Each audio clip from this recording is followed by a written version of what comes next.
Hello and welcome, I'm Stormo and this is the Daily Gaming News.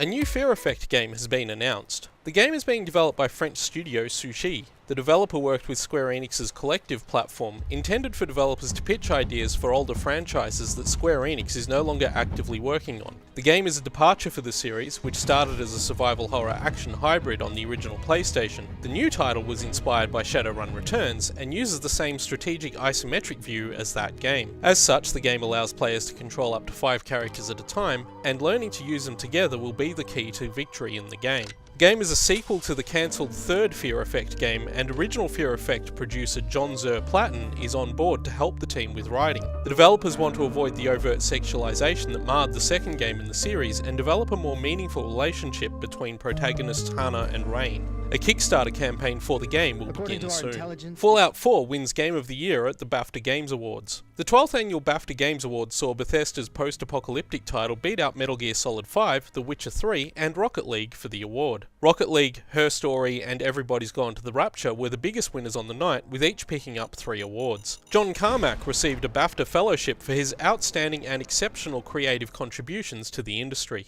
Yoshinori Ono talks about Streetfighter V launch problems. In an interview with Game Informer, the Streetfighter V producer said, "I think it's safe to say that we underestimated the popularity of some of the single-player features. That said, we are excited about the 2 all-new single-player modes, character, story, and survival, and we have plans to continue to refine and expand onto those experiences." The game was severely criticised for its bare-bones launch state, which offered only a limited story mode and a survival mode that was seen as overly grindy and unfairly difficult even by top players. Ono also said that the need to get the game out prior to the start of the Capcom Pro Tour was just one of the reasons for the game releasing in February, but did not elaborate further. On the topic of the rage-quitting problem that plagues the game's online modes, Ono offered no definitive timeframe for a resolution, but did say, "We are putting in a lot of effort to smooth out the server problems and address issues such as rage quitters, which is affecting players' online experience. Once we are able to implement all the fixes we have in store, I'm confident fans will enjoy the online experience that much more." Blizzard shuts down popular third-party World of Warcraft server. The Nostalria server provided up to 800,000 players a way to experience the original vanilla version of the game, which hasn't officially existed since the launch of the Burning Crusade expansion in 2007. The server was running a version of the game based around patch 1.12, the last patch prior to the Burning Crusade expansion, and was gearing up for the opening of Ahn'Qiraj.